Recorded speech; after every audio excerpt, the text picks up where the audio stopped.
에스더기 1장. 아수에로 왕 때에 있은 일이다. 아수에로는 인도에서 에티오피아에 이르기까지 127지방을 다스린 왕이다. 아수에로 왕은 도성수산에서 왕위에 올라 나라를 다스린 지 3년째 되던 해에 모든 총독들과 신하들을 불러서 잔치를 베풀었다. 페르시아와 메대의 장수들과 귀족들과 각 지방 총독들을 왕궁으로 초대하여 자기 왕국이 지닌 영화로운 부요와 찬란한 위엄을 과시하였다. 잔치는 여러 날 동안 무려 180일이나 계속되었다. 이 기간이 끝난 뒤에 왕은 도성수산에 있는 백성을 빈부 귀천을 가리지 않고 모두 왕궁 정원 안뜰로 불러들여서 이래 동안 잔치를 베풀었다. 정원에는 흰 실과 붉은빛 털실로 짠 휘장을 쳤는데 그 휘장은 대리석 기둥의 은고리에 흰 실과 보랏빛 실로 꼰끈으로 매달았다. 화반석과 백석과 운무석과 흑석으로 덮인 바닥에는 금과 은으로 입힌 의자들이 놓여 있었다. 술잔은 모두 금잔이었는데 모양이 저마다 달랐다. 왕이 내리는 술은 풍성하였다. 그날은 어전 음주법을 따르지 않았으므로 많이 마시고 싶은 사람은 많이, 적게 마시고 싶은 사람은 적게 마셨다. 그것은 왕이 모든 술 심부름꾼에게 마실 이들이 원하는 만큼 따라주라고 지시하였기 때문이다. 와스디 왕후도 부인들을 초대하여 아수에로 왕의 그 궁궐 안에서 잔치를 베풀었다. 이래가 되는 날에 왕은 술을 마시고 기분이 좋아지자 자기를 받드는 7 궁전 넷이 곧 무후만과 비스다와 하르보나와 빅다와 아박다와 세갈과 가르가스에게 이르기를 와스디 왕후가 왕후의 관을 쓰고 왕 앞으로 나오게 하라고 명령하였다. 왕후가 미인이므로 왕은 왕후의 아름다움을 백성과 대신들 앞에서 자랑하고 싶었던 것이다. 그러나 와스디 왕후는 내시들에게 왕의 명령을 전하여 듣고도 왕 앞에 나오기를 거절하였다. 이 소식을 들은 왕은 화가 몹시 났다. 마음속에서 분노가 불같이 치밀어 올랐다. 왕은 곧 법에 밝은 측근 전문가들과 이 일을 의논하였다. 왕이 법과 재판에 관하여 잘 아는 이들과 의논한 것은 그 나라의 관례였다.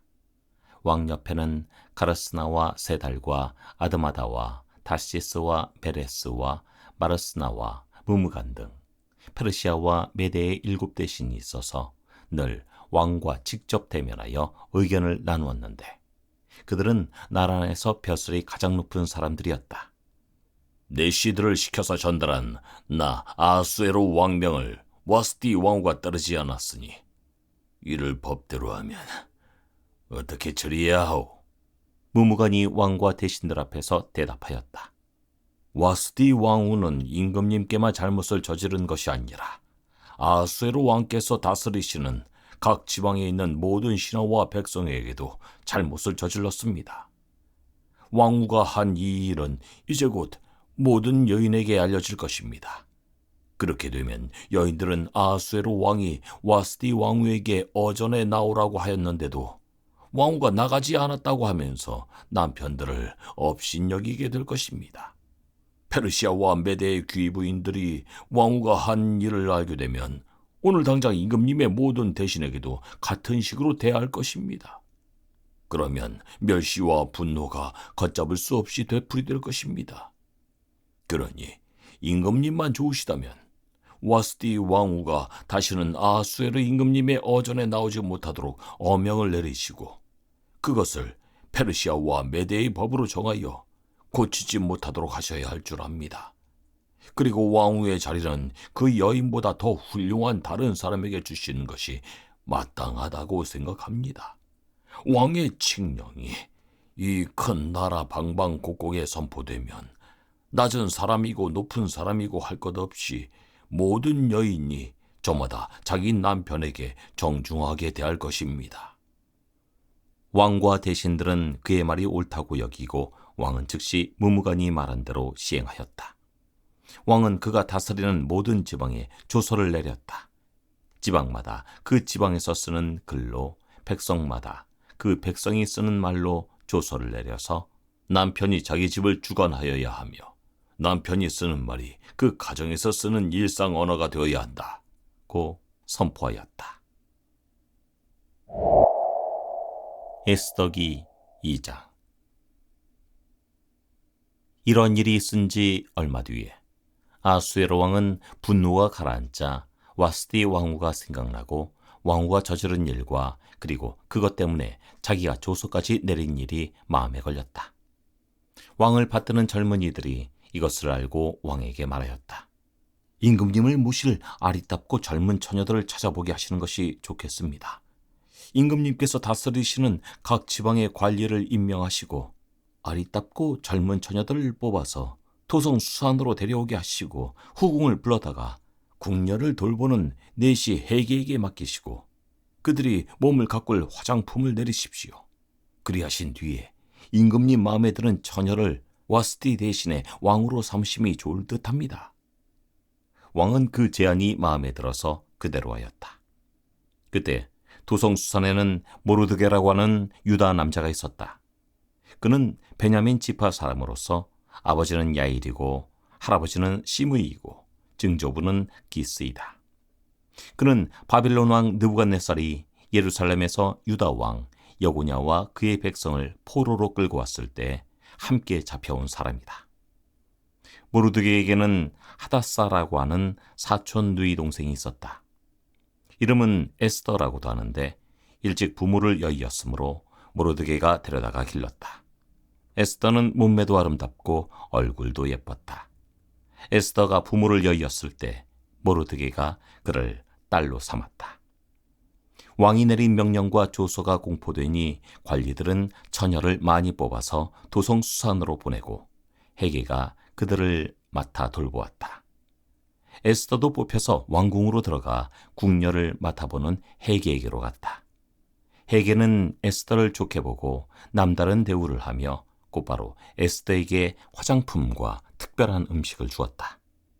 또 궁궐에서 시녀 7명을 골라 에스더의 시중을 들게 하고 에스더를 시녀들과 함께 후궁에서 가장 좋은 자리로 옮겨서 그곳에서 지내게 하였다. 에스더는 자기의 민족과 혈통을 밝히지 않았다. 모르드게가 에스더에게 그런 것을 밝히지 말라고 단단히 일러두었기 때문이다. 모르드게는 에스더가 잘 지내는지 또 에스더가 어떻게 될지를 알려고 날마다 후궁 근처를 왔다 갔다 하였다.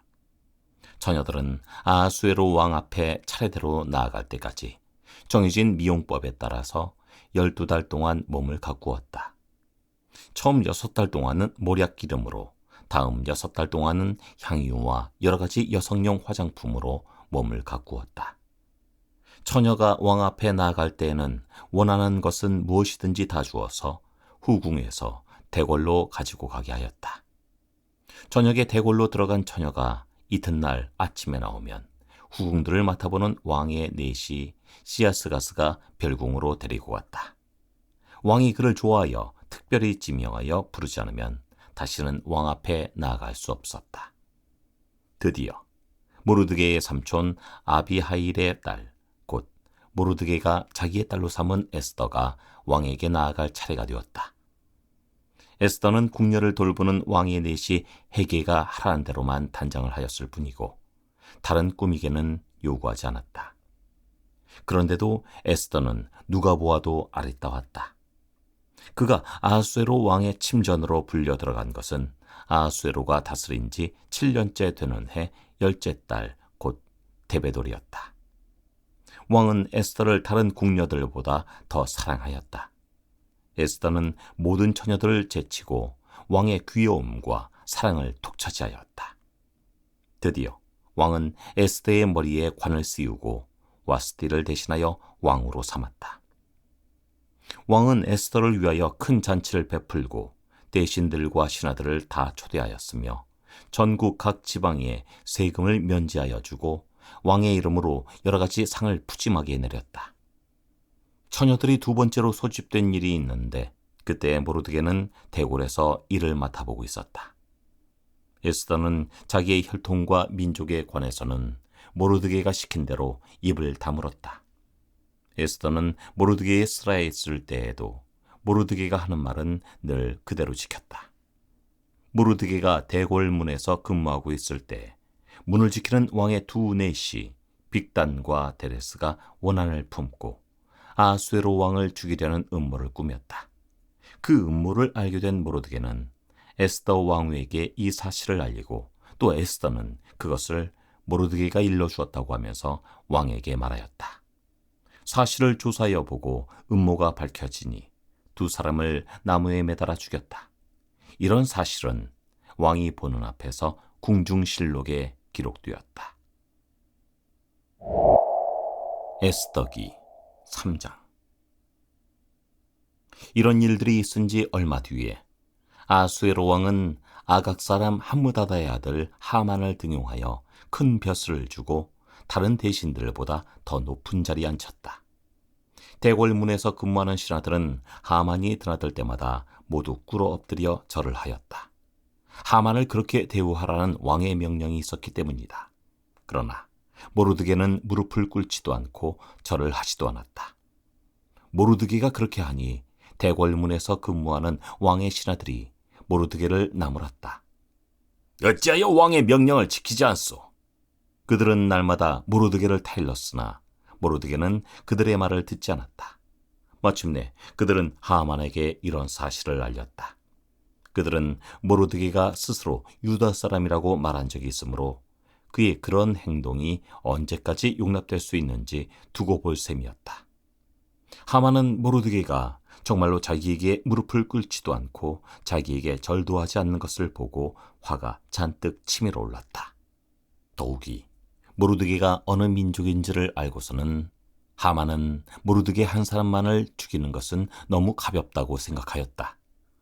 하만은 아수에로가 다스리는 온 나라에서 모르드게와 같은 결의인 유다 사람들을 모두 없앨 방법을 찾았다. 아수에로 왕 12년 첫째 달 니산월이다. 사람들은 유다 사람들을 어느 달 어느 날에 죽일지 그날을 받으려고 하만이 보는 앞에서 주사위의 일종인 부르를 던졌다. 주사위가 12째 달인 아달월 13일에 떨어졌다. 하만은 아수에로 왕에게 말하였다. 임금님께서 다스리시는 왕국 여러 지방에 널리 흩어져 사는 민족이 하나 있는데 그들은 자기들끼리만 모여서 삽니다. 그들의 법은 다른 어떤 백성들의 법과도 다릅니다. 더욱이 그들은 임금님의 법도 지키지 않습니다. 임금님께서 그들을 그냥 두시는 것은 유익하지 못할 일이라고 생각합니다. 임금님께서만 좋으시다면 그들을 모두 없애도록 조서를 내려주시기를 바랍니다. 그러면 저는 은화 10,000달란트를 임금님의 금고출납을 맡은 관리들에게 주어서 입금시키도록 하겠습니다. 그러자 왕은 자기 손가락에 끼고 있는 인장 반지를 빼서 아각 사람 함므다다의 아들인 유다 사람의 원수 하만에게 맡겼다. 왕이 하만에게 일렀다. 그 돈은 경의 것이요. 그 백성도 경에게 맡길 터이니 알아서 좋을 대로 하시오. 첫째 달 13일에 왕의 서기관들이 소집되었다. 그들은 하만이 불러주는 대로 각 지방의 글과 각 민족의 말로 조서를 만들어서 왕의 대신들과 각 지방의 총독들과 각 민족의 귀족들에게 보냈다. 조서는 아수에로 왕의 이름으로 작성되었고 거기에 왕의 인장반지로 도장을 찍었다. 그렇게 한 다음에 보발꾼들을 시켜서 그 조서를 급히 왕이 다스리는 모든 지방으로 보냈다. 그 내용은 12째 달인 아달월 13일 하루 동안에 유다 사람들을 남녀노소 할 것 없이 모두 죽이고 도륙하고 진멸하고 그들의 재산을 빼앗으라는 것이다. 각 지방에서는 그 조서를 법령으로 공포하여 각 민족에게 알리고 그날을 미리 준비하게 하였다. 왕의 명령이 떨어지자 곧 보발꾼들이 떠나고 도성 수산에도 조서가 나붙었다. 왕과 하만은 함께 술잔을 기울이며 앉아 있었지만 수산성은 술렁거렸다.